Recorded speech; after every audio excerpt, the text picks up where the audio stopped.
Assalamualaikum warahmatullahi wabarakatuh. Bismillahirrahmanirrahim. Alhamdulillahil wahidil qahar al-azizil ghaffar mukawwiril laili 'alan nahar. Wassalatu wassalamu ala sayyidina Muhammad sayyidil mukhtar wa ala alihi wa ashabihil akhyar. Amma ba'du. Hadirin jamaah salat subuh rahimakumullah. Alhamdulillah, puji dan syukur kita panjatkan kehadirat Allah Subhanahu wa taala atas karunia nikmatnya kita telah melaksanakan salat subuh dengan berjamaah. Mudah-mudahan semua amal ibadah yang kita laksanakan senantiasa diterima oleh Allah Subhanahu wa taala. Amin ya rabbal alamin. Salawat dan salam semoga tetap tercurah atas Nabi kita, Nabi besar Muhammad sallallahu alaihi wasallam. Hadirin kaum muslimin rahimakumullah, kajian kita pada pagi hari ini melanjutkan membaca buku Awwalu Marrah At-Tadabburul Quran, yang artinya pertama kalinya mentadabburi Al-Quran. Mudah-mudahan kajian ini yang pertama menggugurkan kewajiban kita terhadap Al-Quran, karena kita ini punya kewajiban terhadap Al-Quran, yaitu membaca, mengkaji dan mengamalkan. Dan mudah-mudahan dengan kajian ini juga kita termasuk ahlul Quran yang mendapatkan syafaat nanti di yaumil qiyamah. Amin ya rabbal alamin. Sebelum kepada membaca buku kita ini, saya juga lupa ingat ini sampai di mana di sini karena lama tidak datang. Saya ingin sedikit menyampaikan, mengingatkan kita semuanya, khususnya diri saya sendiri. Kita melihat ya di berita-berita itu fenomena saat ini sangat luar biasa. Ya, berbagai macam aspek kehidupan kita ini sedang diuji oleh Allah Subhanahu wa taala. Ya, kita melihat berita-berita yang bunuh diri, kemudian orang tua membunuh anaknya, ya, dan berbagai macam kejahatan lainnya. Ada yang bunuh diri karena kelaparan, ya, kalau tidak salah menusuk perutnya, ya, dan sebagainya. Ini sebuah fenomena kehidupan, ya, untuk kita renungkan, ya. Yang pertama, sebenarnya di sini ada di fawaid, ya, di fawaid wala taif haula surah. Jadi ada makna yang mendalam dari surah Al-Baqarah ini. Kok ada gitu manusia yang melakukan hal-hal yang di luar nalar gitu, ya. Nanti di poin 7, ya. Di sini disebutkan jangan aneh, ya. Engkau melihat atau mendengar sikap-sikap manusia yang tidak dibenarkan oleh akal, gitu. Jadi tidak masuk nalar, ya.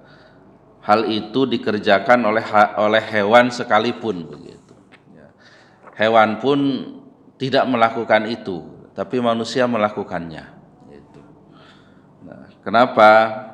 Karena di antara manusia itu ada yang hatinya itu lebih keras daripada batu, ya. Disebutkan dalam surah Al-Baqarah, a'udzubillahi minasyaitonirrajim, summa qasat qulubukum min ba'di dzalika fahiya kal hijarati aw asyaddu qaswah. Ya, kemudian hati kalian itu keras, ya, setelah itu, dan kerasnya itu seperti batu, bahkan lebih keras daripada batu, gitu. Jadi dengan hati yang keras ini, ya, akan keluar berbagai macam perilaku yang tidak baik, ya, bahkan perilaku di luar nalar manusia, begitu, ya. Hewan itu tidak ada yang membunuh anaknya, begitu, ya, tapi manusia tega, ya, salah satunya itu. Baik, yang ingin saya ingatkan untuk kita semuanya, saya kemarin sudah menyinggung juga di pekan yang lalu, ya, bahwa kehidupan di dunia ini adalah ujian, ya, ujian. Dalam surah Al-Ankabut, ya, ayat 2, a'udzubillahi minasyaitonirrajim, ahasiban nasu ayyutraku ayyaqulu amanna wa hum la yuftanun. Jangan mengira manusia itu akan dibiarkan begitu saja dia mengaku beriman tanpa diuji, ya. Jadi semua kita ini akan mendapat ujian dari Allah Subhanahu wa taala, ya. Dan dengan ujian itu seseorang itu bisa diangkat derajatnya atau bisa jadi hina begitu. Ya, bil imtihan yurfa'u umruun au yuhan, ya. Dengan ujian itu orang bisa terangkat derajatnya, bisa juga rendah derajatnya. Ini sudah ketentuan dalam hidup, ya. Kita ini akan dapat ujian, ya. Semua ujiannya macam-macam, ya, macam-macam, dan Al-Qur'an sudah menggambarkan, ya, dari kisah-kisah para nabi itu, ya, ujian-ujian hidup, ya. Ada yang diberi ujian oleh Allah itu melalui pasangan, ya, pasangannya yang tidak baik, ya. Digambarkan dalam Al-Qur'an kalau istrinya yang tidak baik itu gambarannya Nabi Nuh, ya, Nabi Lut, ya. Istrinya tidak bisa mengikuti agama suaminya, ya. Tapi Nabi Nuh dan Nabi Lut tidak menceraikannya, gitu kan, sampai Allah yang menentukan begitu, ya, istrinya itu disiksa. Ada juga yang diuji mungkin suaminya yang tidak baik, ya. Ya, contohnya Fir'aun, Siti Asyah, ya, suaminya itu Fir'aun begitu. Ada juga yang diuji oleh Allah itu lama sampai usia tua tidak diberi karunia anak begitu, ya. Contohnya ya Nabi Zakaria, ya, begitu juga Nabi Ibrahim alaihissalam, ya. Ada juga yang diuji diberi anak, ya, ujiannya di anak itu, ya. Seperti Nabi Nuh, ya, Nabi Nuh, ya, Kan'an itu tuh gambaran ujian dalam kehidupan di dunia ini, ya, dalam kehidupan di dunia ini, ya. Nah, untuk menghadapi ujian ini, ya, saya ingin menyampaikan sebuah ayat, ya, untuk kita renungkan dan kita amalkan, walaupun mungkin di sini sudah sering disampaikan.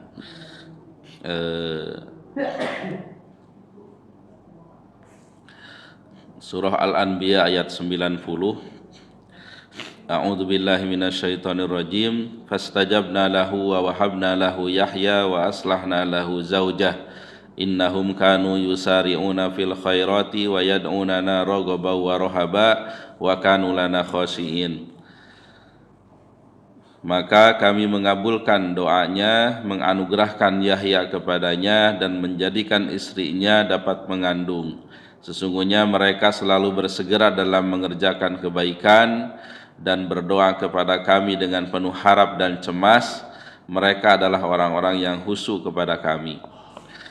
Ayat ini berkisah tentang Nabi Zakaria, ya, di mana Nabi Zakaria ini sampai usia tua, ya, digambarkan dalam Al-Quran itu wasta'ala ra'su syaiba, ya, dan telah menyala kepala ubannya gitu. Jadi kalau kita belajar bahasa Arab itu ada istilah tamyiz, ya, ada hal, ada tamyiz, ya. Jadi ista'ala itu artinya menyala, ar-ra'su itu kepala, syaiban itu uban, ya. Kalau redaksi yang bukan yang biasa, yang biasanya kan bisa saja wasta'ala syaibur ra'si, itu telah menyala uban kepala, itu, nggak apa-apa, dengerin aja, belajar bahasa Arab ya. Ya. Tapi Allah meredaksikan dalam Al-Qur'an wasta'ala ra'su gitu. Telah menyala kepala. Nah, ya, opone apa tamyiz itu opone gitu. Syaiban ubannya gitu. Nah, dalam ilmu balaghah ya, ma'ani itu mengandung arti ya, bahwa ubannya itu sudah seluruhnya itu udah uban begitu. Tapi kalau meredaksikan dengan ista'ala syaibur roksi, telah menyala uban kepala, itu bisa saja ubannya itu hanya sebagian saja gitu. Ya. Ya ini apa namanya, mentadaburi Al-Qur'an ya. Kenapa Allah meredaksikannya seperti itu. Thayyib. Sampai usia tua ya, kemudian istrinya juga mandul ya, istrinya juga mandul, tapi tidak membuat Nabi Zakaria ini putus asa ya. Dia terus berdoa kepada Allah ya. Ayat sebelumnya itu Rabbi la tazarni farda wa anta khairul warisin. Ya Tuhanku, janganlah engkau biarkan aku hidup seorang diri tanpa keturunan, sedang engkau adalah sebaik-baik waris. Nah, kemudian diijabah mengandung lahir Nabi Yahya alaihi salam ya. Kemudian wa aslahna lahu zaujah. Di sini ada dua yang menafsirkan. Aslahna itu memperbaiki, artinya tadinya mandul jadi tidak mandul begitu. Ada juga yang menafsirkan istri Nabi Zakaria itu asalnya lidahnya itu panjang katanya, tapi jadi pendek begitu. Jadi normal begitu. Ada juga yang menafsirkan aslahna zauja itu istri Nabi Zakaria ini tidak baik juga akhlaknya, buruk begitu. Kemudian diperbaiki oleh Allah Subhanahu wa taala begitu. Jadi sudahlah mandul, akhlaknya juga tidak baik begitu ya. Tapi pada akhirnya istrinya jadi baik ya. Tadinya mandul jadi bisa melahirkan, kemudian dapat karunia Nabi Yahya ya. Ini artinya ada sebuah akhir yang baik begitu ya. Kalau bahasa sekarang itu happy ending ya. Akhir yang bahagia begitu ya. Walaupun nanti ujung-ujungnya dalam sejarah ya, Nabi Yahya, Nabi Zakaria ini dibunuh ya oleh Bani Israel. Nah, innahum kanu yusari'una fil khairat. Nah, ini yang harus kita amalkan. Sesungguhnya mereka bersegera dalam mengerjakan kebaikan. Ya, jadi ini kunci ya, istilah kerennya itu ya, kunci happy ending begitu ya. Kunci bagaimana kita agar akhir dari hidup ini baik begitu. Yusari'una fil khairat, bersegera dalam kebaikan begitu ya. Jadi intinya apapun masalah yang menimpa kita ya, apapun masalah yang menimpa seseorang, tidak menyurutkannya untuk berbuat baik begitu ya. Tapi justru bersegera dalam berbuat baik begitu ya. Nah, pengertian segera ini ya artinya cepat begitu ya. Tapi cepatnya bukan cepat, ada istilah saro'a, ada ajalah ya. Kalau saro'a cepatnya itu biasa dipakai untuk sifat Allah ya, yang maha sempurna. Innallaha sari'ul hisab. Allah itu cepat hitungannya. Cepatnya ini tanpa salah begitu. Ya, jangan sampai harus bersegera, jadi sholat itu cepat dilaksanakannya ya, itu salah ya. Kalau cepat dalam sholat itu namanya ajalah, al-ajalah minasyaiton ya, cepat yang tidak baik begitu ya. Jadi bersegera ya. Kemudian pengertian yusari'u juga dari saro'a ya. Kalau belajar sorop lagi ya, ada saro'a itu dari fa'ala ya. Jadi ada tambahan alifnya, fa'ala yufa'ilu ya. Di situ mengandung makna musyarakah sakhsain ya. Jadi ada dua orang ya, seperti sofaha ya, musofahah itu kan dua orang ya. Qatala itu berperang ya, berkelahi itu paling tidak 2 orang gitu.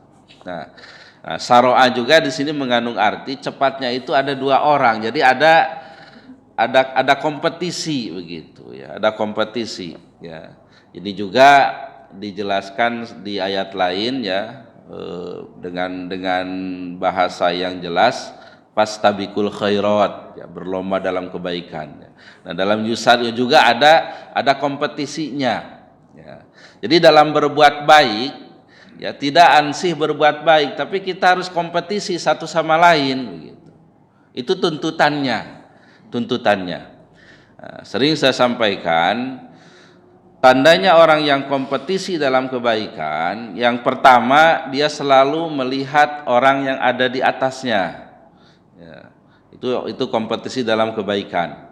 Ya. Jadi kenapa orang bisa sehari selesai 1 juz? Ya, kenapa orang bisa setiap waktu sholat berjamaah? Kenapa orang bisa tahajud dan sebagainya? Jadi melihat tuh yang di atasnya. Itu tandanya orang yang kompetisi dalam kebaikan. Ya, dalam kebaikan. Sehingga timbul semangat. Gitu. Nah, jangan sampai salah. Ya, kompetisi melihat orang itu yang lebih rendah ibadahnya begitu. Sering dicontohkan ya.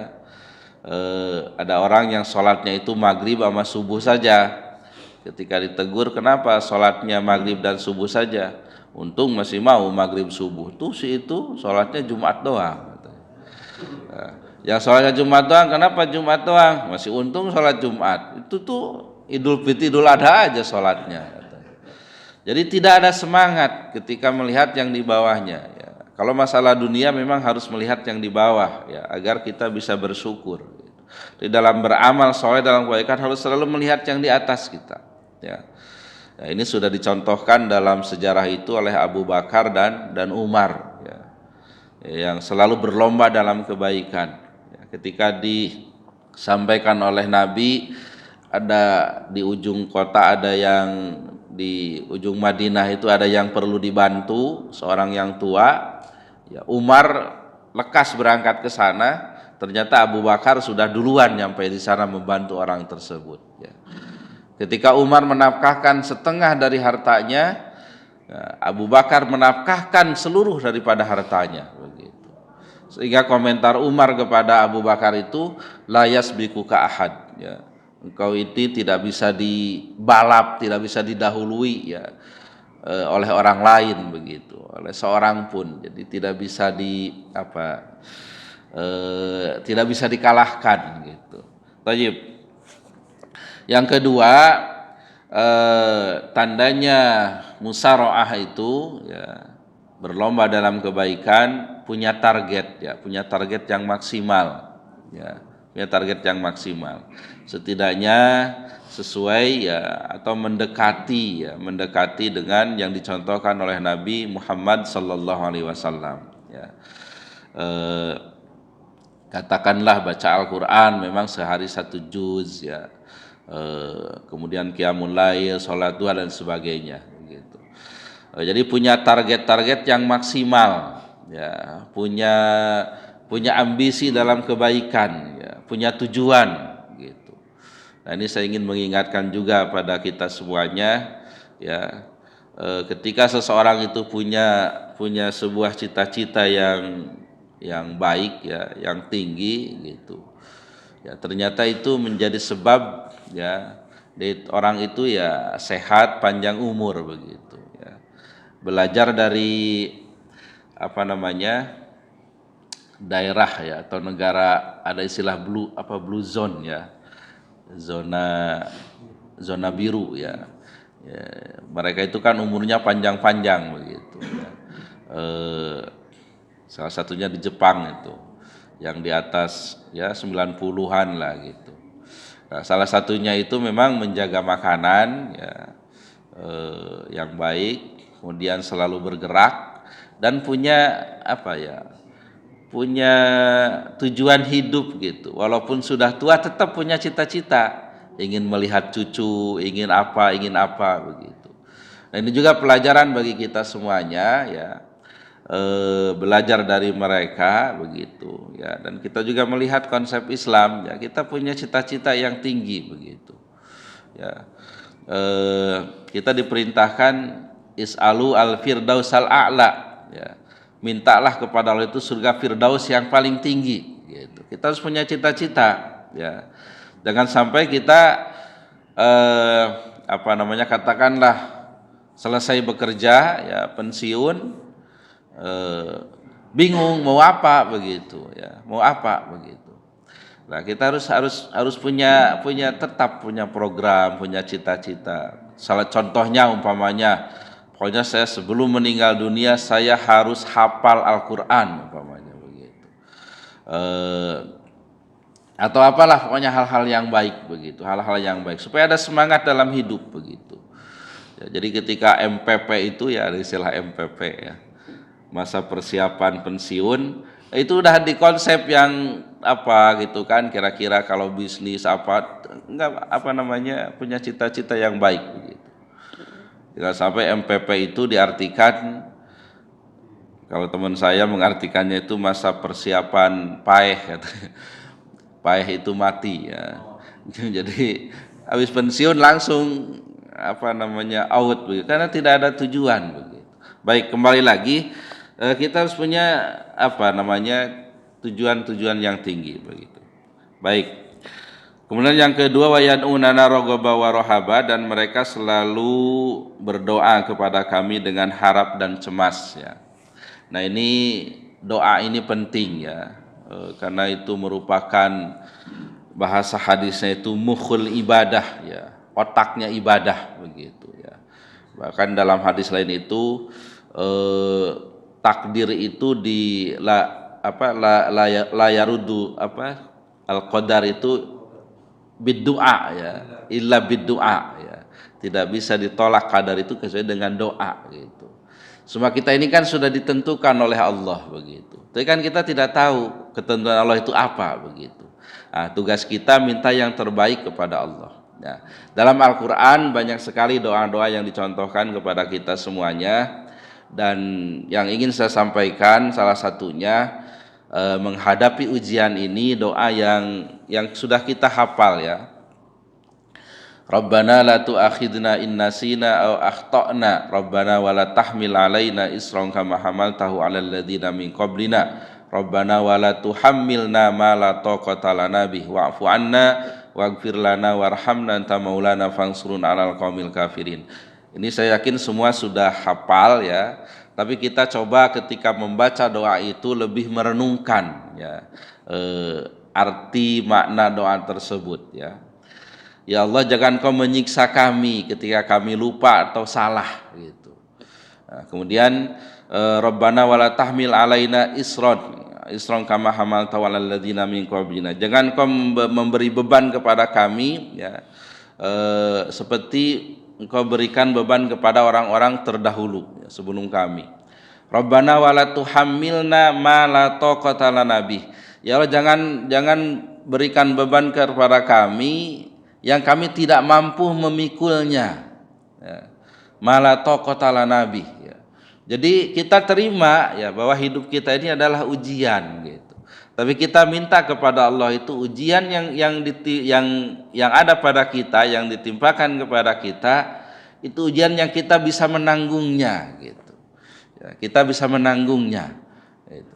Karena kalau ujian yang tidak bisa menanggungnya itu tadi ya, seperti orang yang mungkin karena terlalu lapar, dia istilahnya itu hopeless ya, tidak ada lagi harapan, bunuh diri dan sebagainya begitu ya. Itu tidak diharapkan. Dan kita berdoa kepada Allah itu supaya beban yang ada pada kita itu kita bisa menanggungnya ya. Kemudian wa'fu anna waghfir lana warhamna ya. Ampunilah kami ya, maafkanlah kami ya.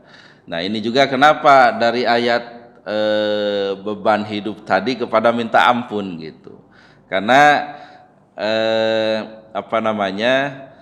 beban ya yang menimpa kepada kita ini terkadang ya karena dosa kita itu gitu. Makanya kita minta ampun kepada Allah ya, supaya Allah itu tidak memberikan beban yang berat kepada kita begitu ya. Jadi silahkan itu dibaca, direnungkan ya, artinya supaya kita berdoa itu lebih khusyuk ya. Kemudian saya ingin mengingatkan kepada kita semuanya ya, di berita ini apa namanya ya bencana ya COVID juga ada lagi katanya gitu ya. Kita berdoa juga kepada Allah, itu tugas kita berdoa ya. Salah satunya kita mengamalkan yang di sini suka baca Al-Ma'tsurat ya. Itu ada hadis yang doa pagi sore itu yang bismillahilladzi la yadurru ma'asmihi syai'un fil ardi wala fis sama'i wa huwas samiul alim. Yaitu silahkan dibaca setiap pagi setiap sore ya, karena jaminan di hadisnya itu fayaduruhu syai' ya. Jadi jaminan dari Allah tidak akan dimadaratkan oleh sesuatu pun begitu ya. Jadi yang belum baca silahkan baca masing-masing ya, karena itu ada hadisnya, ada dasarnya ya, dan itulah perintah dari Allah ya. Allah memberikan, jadi Al-Quran itu kan kisi-kisi kehidupan begitu ya. Allah itu memberikan manusia itu akan akan diberikan ujian, tapi bagaimana menghadapinya begitu ya. Kemudian ada juga karena Allah ini pencipta kita ya, buku panduannya itu Al-Quran ya, nanti kita kaji lebih dalam sifat-sifat manusia katakanlah ya. Allah menyebutkan, ini salah satu contohnya lagi, wa uhdiratil anfusus suh ya, ditabiatkan kepada jiwa itu as-suh itu pelit gitu. As-suh itu pelit ya. Jadi dasarnya manusia itu pelit begitu. Tapi di ayat lain wa may yuqassuha nafsihi faulaika humul muflihun ya. Siapa yang mampu menundukkan, yang mampu menaklukkan kepelitan dirinya, maka dialah orang yang beruntung begitu ya. Jadi dijelaskan oleh Allah ya bagaimana seharusnya kita berbuat menghadapi berbagai macam keadaan kita ya, berbagai macam keadaan kita ya. Baik.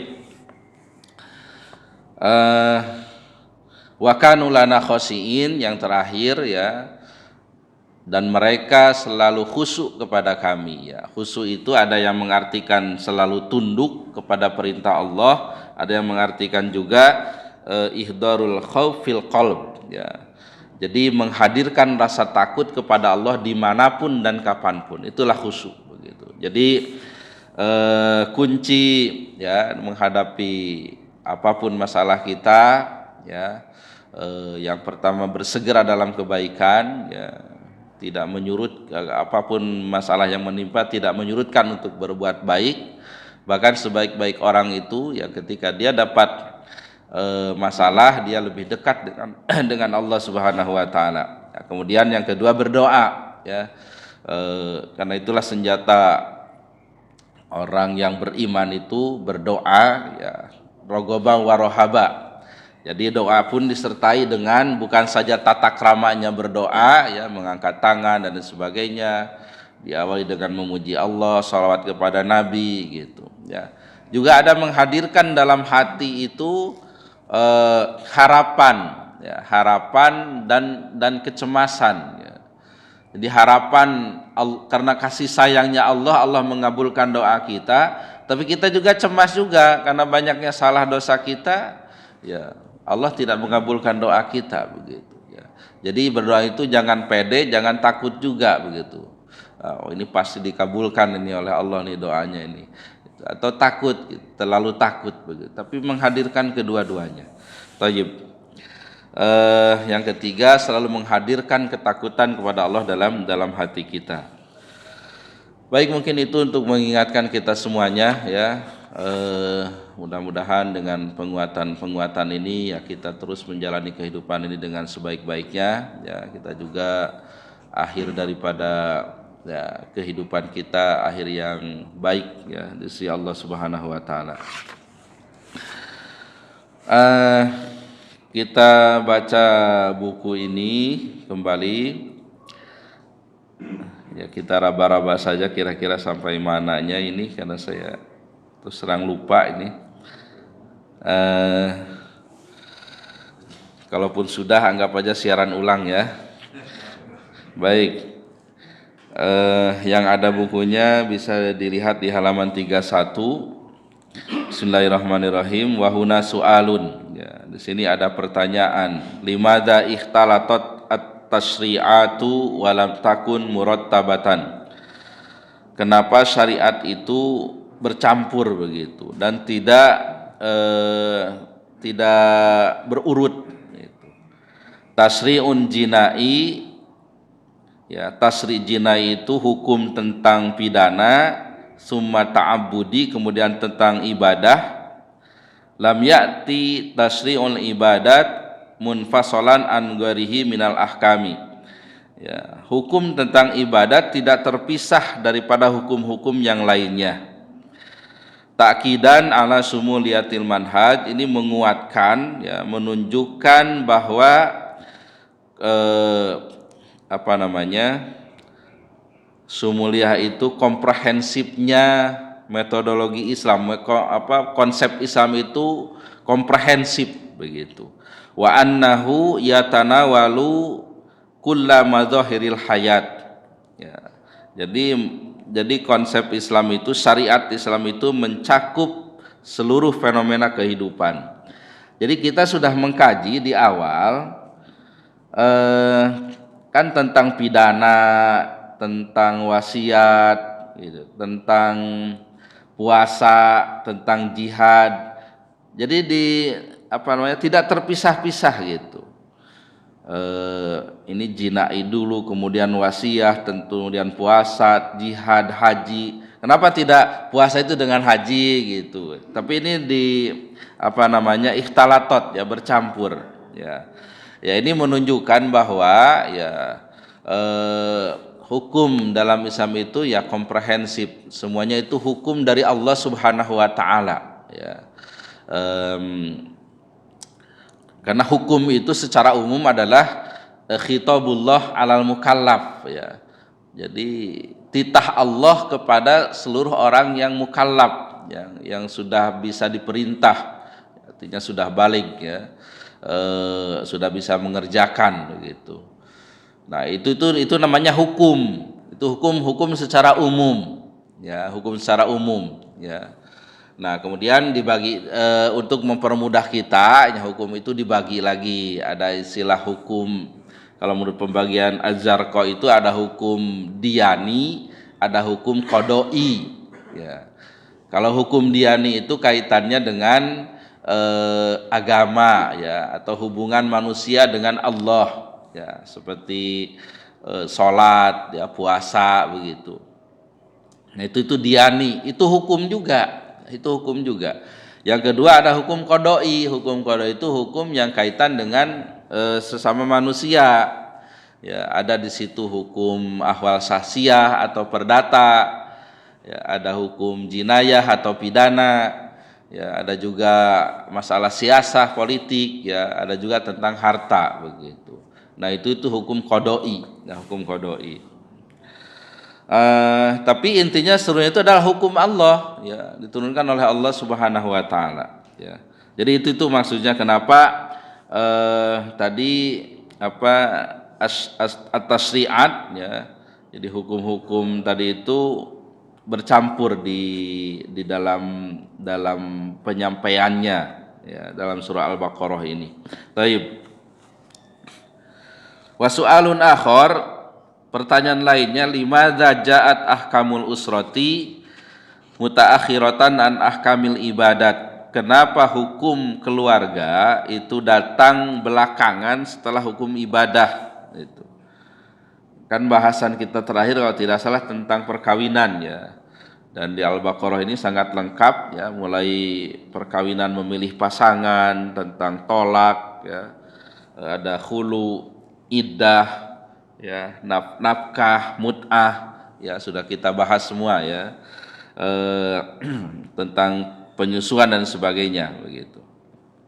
Nah, Di sini penulis buku ini menyampaikan ya kenapa hukum nikah itu datang belakangan setelah ibadah, li'annahu la budda min i'dadin nufusi wal qulubi, karena mesti atau tidak boleh tidak mempersiapkan jiwa dan hati antorikil iltizam bil ibadah wat taqwa, dengan cara komitmen dalam ibadah dan takwa, litatamakana man talaqi hadhil ahkama bil qabul, ya, supaya orang yang akan menerima hukum ini itu siap untuk menerimanya, wal inqiyadi walitaysiril iltizami biha, dan dia akan tunduk terhadap hukum tersebut, ya. Jadi kalau jiwanya sudah siap, maka hukum yang akan ditibakkan kepada dia siap menerimanya, gitu. Dan akan mudah untuk melaksanakan hukum tersebut, gitu. Walidzalika tajidu hadhil ayati khutibat bitaqwallah. Oleh karenanya engkau bisa menemukan ayat-ayat tentang perkawinan itu diakhiri dengan takwa kepada Allah. Wa muraqabatihi ini meyakini Allah itu mengawasi, ya. Wa tadhkiri bi ilmihi subhanahu, dan mengingatkan ilmunya Allah, maha tahunya Allah, ya. Kama fil ayat, sebagaimana dalam ayat 231, 233, 234 dan seterusnya. Jadi begini, dalam hal mentadaburi Al-Quran, ya, kita sering baca Al-Quran, ya. Itu akhir-akhir ayat itu kan macam-macam, ya. Ada diakhiri dengan innallaha sari'ul hisab, atau la'allakum tattaqun, la'allakum tuflihun dan sebagainya. Itu tuh ada maknanya, ya, ada maknanya. Kenapa ayat itu diakhiri dengan kalimat tadi, katakan, ya. Nah, dalam hal masalah perkawinan, kita coba baca beberapa ayat. Waktu suruk lewat 41, ya, 41 lewat 10 menit berarti 51.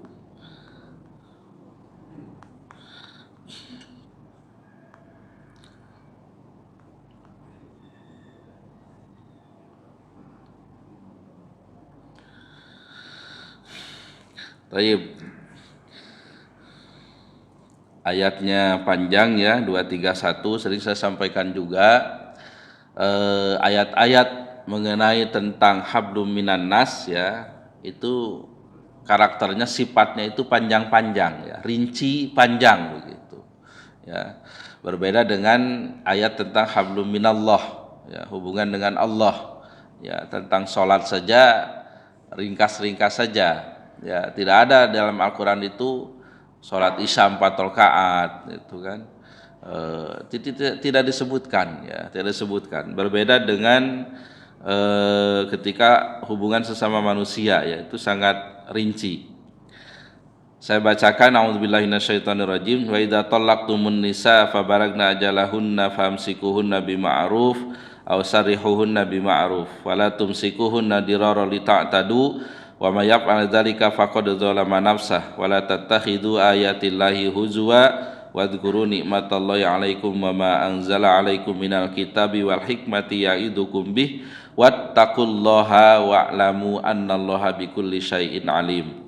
Apabila kamu menceraikan istrimu hingga hampir berakhir masa iddahnya, tahanlah atau rujuk mereka dengan cara yang patut, atau ceraikanlah mereka dengan cara yang patut pula.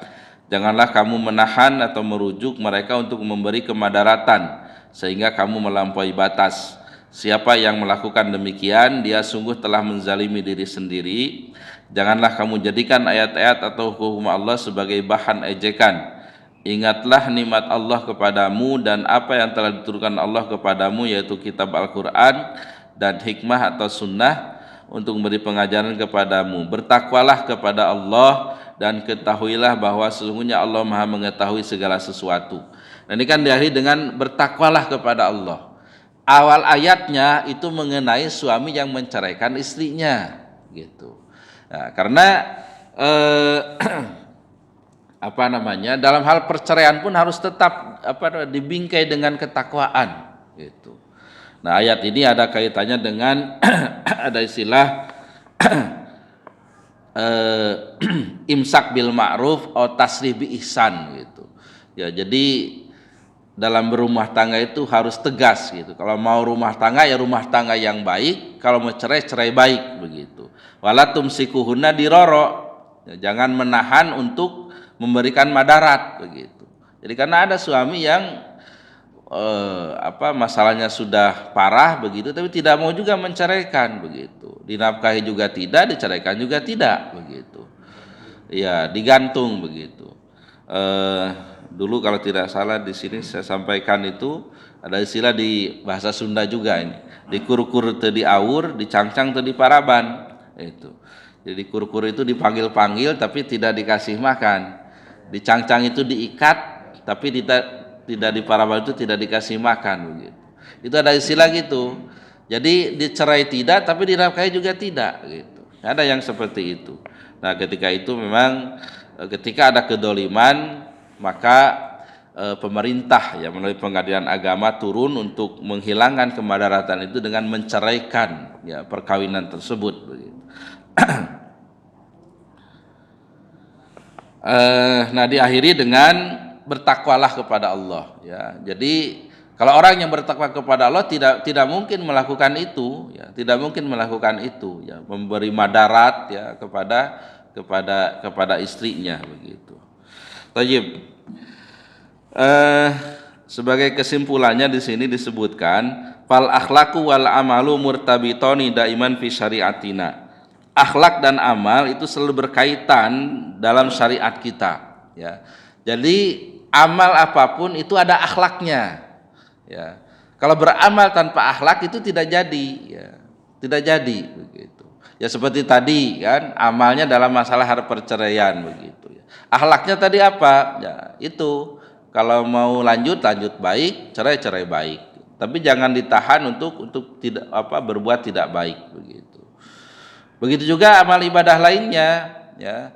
Contohnya sedekah saja itu kan harus ada akhlaknya ya. Dalam Al-Baqarah itu a'udzubillahi minasyaitonirrajim ya ayyuhalladzina amanu la tubtilu shadaqatikum bil manni wal adza.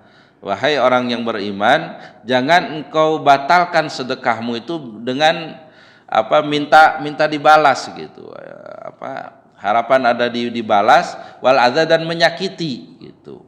Ya ngasih sedekah sih ngasih tapi pakai tangan kiri atau dilempar begitu. Itu sedekah tidak pakai akhlak gitu. Jadi amal tidak pakai akhlak, tidak jadi, itu batal begitu. Itu ketentuannya ya.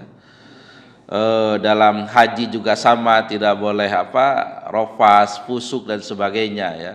Itu tuh akhlak ya. Jadi akhlak dan amal selalu berkaitan dalam syariat kita ya.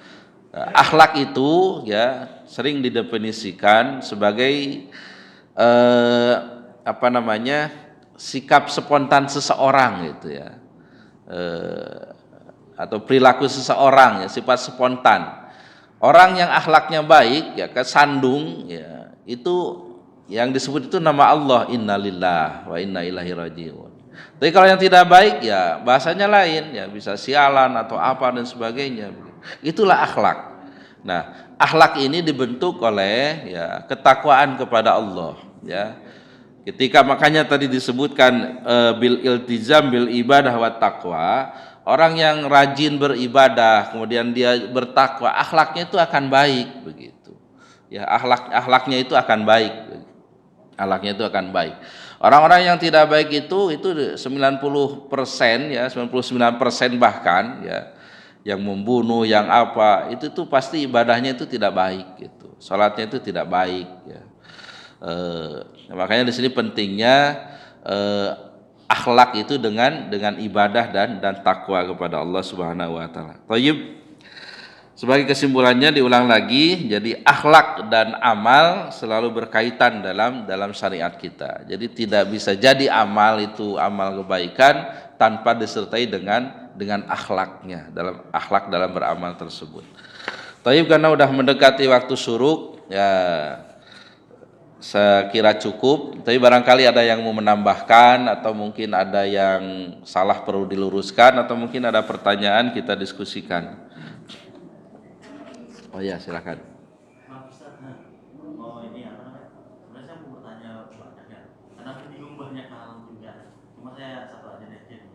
Oh, nanti bisa japri lah. Iya,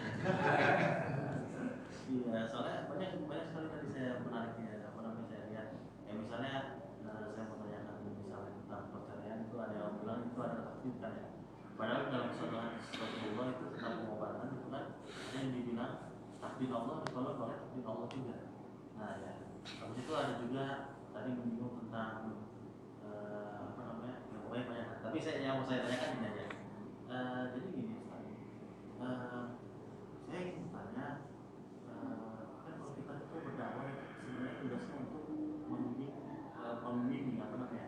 mengingatkan untuk kembali ke jalan yang benar supaya orang tersebut bisa beribadah kepada Allah dan tujuan akhirnya masuk surga. Ya. Jadi tapi yang saya miriskan dari dakwah di Islam, dakwah Islam di Indonesia ini sebenarnya itu karena tadi menyebut tentang bunuh diri ya,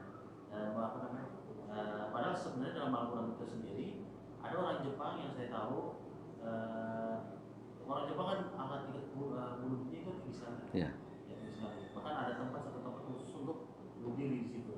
Nah, gitu. Jadi setelah dia dibacakan Al-Quran surat An-Nisa ayat 29 yang bunyinya akhi saja ya. Bunyinya jangan kamu bunuh dirimu, sesungguhnya Allah Maha Penyayang. Ya, setelah dia mendengar hal itu, dia punya semangat untuk hidup karena dia tahu bahwa ternyata di sana ada yang menginginkan dia untuk hidup. Nah, ya gitu. Nah, yang saya miriskan ini dalam Indonesia ini banyak tentang hukum, tawakal, tauhid, tapi tidak ada yang tentang mencegah langsung kepada masuk neraka. Jadi karena bunuh diri ini sebenarnya hampir dibilang salah satu atau cara ampuhnya setan atau iblis untuk memasukkan orang ke dalam neraka. Kenapa? Karena orang yang berzina, membunuh, mencuri, pokoknya segala dosa dilakukan, tapi kalau seandainya dia sebelum mati dia mengucapkan kalimat syahadat dan ada iman dalam hatinya, misalnya dia tetap masuk surga. Tapi orang yang bunuh diri mati dalam keadaan bunuh diri, dan walaupun dia syahadat tetap masuk neraka. Jadi itu kayak istilahnya jalan tol untuk masuk neraka. Nah gitu. Jadi menurut saya ini adalah suatu hal yang penting yang harus kita lakukan, karena setan kan tujuannya untuk memasukkan kita ke dalam neraka. Ya itu sudah jelas. Ada mungkin musuh yang nyata. Nah ya. Jadi setan itu benar-benar sangat menginginkan kita untuk masuk neraka, dan dia sangat senang dan sangat berhasil kalau seandainya ada orang yang bunuh diri, karena mau bagaimanapun dia masuk neraka. Ya. Nah jadi yang saya ingin tanyakan, kenapa mungkin Ustaz di Indonesia ini kurang menyentuh tentang kesehatan mental, maksudnya tentang mental seseorang yang mungkin dia sebenarnya butuh pertolongan gitu, butuh tujuan hidup. Kan tadi kan Ustaz kan selalu bahas tentang tujuan hidup kan tadi kan. Ya saya sangat tertarik sekali kalau orang yang mendengar itu pasti punya tujuan hidup yang semangat. Nah, jadi itu Ustaz, apakah mungkin ini belum Indonesia itu belum tahu gitu bagaimana cara mencegah orang-orang masuk neraka secara langsung gitu kan, masuk jalan tol. Ya.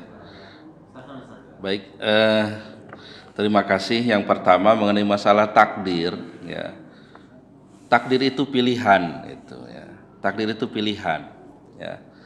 Mau milih takdir ini atau ini, begitu kan? Dalam masalah rumah tangga tadi katakanlah. Nah, tadi saya sampaikan Al-Quran itu kan berisi kisi-kisi kehidupan, ya. Kisi-kisi kehidupan. Masalah itu pasti ada, ya. Allah tidak menjanjikan untuk tidak memberi masalah gitu.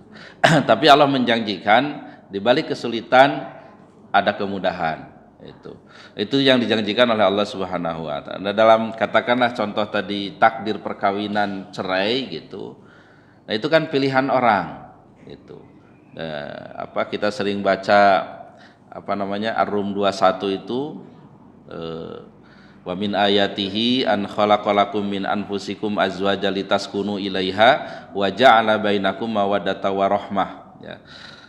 Jadi kan kalau kita kaji yang pertama tentang kalau nomenklatur sakinah mawaddah warahmah sudahlah itu istilah kompilasi hukum Islam ya. Sakinah itu dengan menggunakan khalaqa. Ya, khalaqa itu kan Allah saja yang berperan di situ. Jadi dengan menikah dapat sakinah laki-laki. Ya, karena laki-laki ada kebutuhannya yang terpenuhi, kebutuhan biologisnya sehingga dia tenang. Tapi untuk mawaddah warahmah itu menggunakan kata ja'ala. Ini dalam rangka tadabbur ya, walaupun sering diulang-ulang. Ja'ala itu menjadikan. Nah, di sini bukan saja peran Allah, tapi ada peran manusia untuk mewujudkan mawaddah warahmah, cinta kasih ini. Itu. Ya. Jadi yang tidak berperan di situ, tidak aktif untuk mewujudkan cinta kasih, maka hilanglah cinta kasihnya. Jadi tidak otomatis dengan menikah dapat cinta kasih, tidak otomatis ya. Mau diupayakan atau tidak itu. Nah, dalam hal ini Nabi memberikan contoh bagaimana mewujudkan cinta kasih ini. Nah, ini mau dikerjakan atau tidak? Nah, itu pilihannya gitu. Contohnya ada kalau tidak salah ada 11 ya, atau 11 kalau tidak salah, atau 12 sunnah-sunnah Nabi kepada istri ya. Pertama diantaranya berbicara jalan malam sambil ngobrol begitu. Kemudian tapi ini bukan porno ya, sering mencium istri ya. Jadi bukan hanya bukan hanya mau hubungan suami istri saja begitu mesra itu, tapi di luar itu pun tetap mesra begitu. Kemudian minum 1 gelas ya, makan 1 piring, tidur 1 selimut ya. Jadi walaupun kita banyak selimut nih, pakai 1 kalau tidur itu ya, bersama dengan istri begitu ya. Itu mewujudkan cinta kasih begitu. Karena ada sebagian yang suami itu cuek gitu, pulang ke rumah karena hobinya main game, istri ngomong kemana itu kan tidak baik begitu, tidak baik. Nah, makanya akhir dari rumah tangga mereka itu di pengadilan begitu. Maksud pilihan itu seperti itu. Tayyib. Mengenai masalah tadi ya, mungkin analisanya tadi itu ya. Karena ini banyak juga yang pertanyaan-pertanyaan kenapa kok muncul orang-orang seperti tadi yang bunuh diri dan sebagainya. Itu tadi kan hati mereka itu keras begitu ya. Hati mereka itu keras. Kalau hati sudah tidak baik, ya sudah, amal-amalnya pun juga tidak baik gitu. Makanya penting di sini ya kalau istilah psikologi atau apa itu kan baru-baru inilah. Jadi kalau kita ini kan kembali kepada Al-Quran semuanya, ya. Bagaimana membentuk hati seseorang itu jadi baik, begitu, ya. Hati orang jadi baik itu. Makanya ada tombol hati itu lagu itu bukan tanpa dasar itu, ya. Qiyamul lail, ya, salat malam itu kan membersihkan hati, ya. Berkumpul dengan orang-orang soleh seperti ini nih kajian dan sebagainya, ya. Baca Quran gitu kan, dengan merenungi maknanya itu membuat hati itu bersih begitu ya. Kemudian yang ingin saya ingatkan juga, likulli syai'in siqal wa siqalul qalbi dzikrullah. Setiap sesuatu itu ada pembersihnya, dan pembersih hati adalah mengingat Allah ya. Jadi perbanyak mengingat Allah dan perbanyak istighfar. Karena ketika orang berbuat dosa itu menanamkan 1 titik dalam hati. Kalau tidak dihapus maka titik-titik itu akan makin banyak seperti kotoran di cermin ya, akhirnya menutupi daripada kebaikan cermin itu. Ya, begitu juga dosa dalam hati akan menutupi kebaikan dari hati itu, sehingga akan muncul perilaku-perilaku yang tidak baik begitu. Nah, oleh karenanya perlu didorong orang itu ya untuk istiqomah dalam beribadah, ya, rajin baca Quran, rajin tahajud dan sebagainya gitu. Jadi perlu, kalau menurut saya, bukan ya istilahnya bukan psikologi lah, tapi didekatkan dengan agama gitu. Ya, didekatkan dengan agama begitu.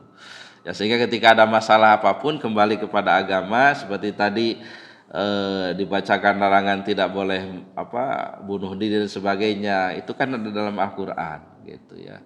Jadi ketika dekat dengan agama, ya hatinya itu baik, insya Allah perilakunya juga akan baik begitu. Baik, mungkin itu sekedar komentar. Saya kira cukup Pak ya. Kita berdoa kepada Allah Subhanahu wa taala, mudah-mudahan saudara-saudara kita yang ditimpa musibah ya, seperti sakit ya, dikasih sembuhkan oleh Allah, diberi kesabaran, yang anak-anak kita juga menjadi anak-anak yang soleh, yang solihah, anak-anak yang berilmu, yang mengabdi kepada Allah, berbakti kepada kedua orang tua. Ya, mudah-mudahan semua maksud baik kita dijabah oleh Allah Subhanahu wa taala. Li hadhihi niyyah wa li kulli niyatin shalihah barakati al-Fatihah. A'udzubillahi minasyaitonir rajim. Bismillahirrahmanirrahim. Alhamdulillahirabbil alamin arrahmanir rahim maliki yaumiddin. Iyyaka na'budu wa iyyaka nasta'in. Bismillahirrahmanirrahim. Alhamdulillahirabbil alamin hamdan yuwafi ni'amahu wa yukafi'u mazidah. Ya Rabbana lakal hamdu kama yanbaghi li jalali wajhika wa 'azimi sultanik. Allahumma shalli ala Muhammad wa ala ali Muhammad. Allahumma ighfir lana dzunubana wa liwalidina warhamhuma kama rabbayana shighara. Allahumma jal jam'ana hadza jam'an marhuma wa tafarruqana min ba'dihi tafarruqan ma'suma. Rabbana la tad'alna dhanban illa ghafartah wa la hamman illa farajtah wa la daynan illa qadaitah wa la maridan illa syafaitah wa la 'aiban illa satartah wa la hajatan min hawajid dunya wal akhirati la qadaitaha ya arhamar rahimin. Rabbana atina fid dunya hasanah wa fil akhirati hasanah wa qina adzabannar. Wa sallallahu ala sayyidina Muhammadin wa ala alihi wa sahbihi wa sallam. Subhana rabbika rabbil izzati amma yasifuna wa salamun alal mursalin walhamdulillahi rabbil alamin. Subhanakallahumma bihamdika asyhadu an la ilaha illa anta astaghfiruka wa atubu ilaik. Alhamdulillahi rabbil alamin. Assalamualaikum warahmatullahi wabarakatuh.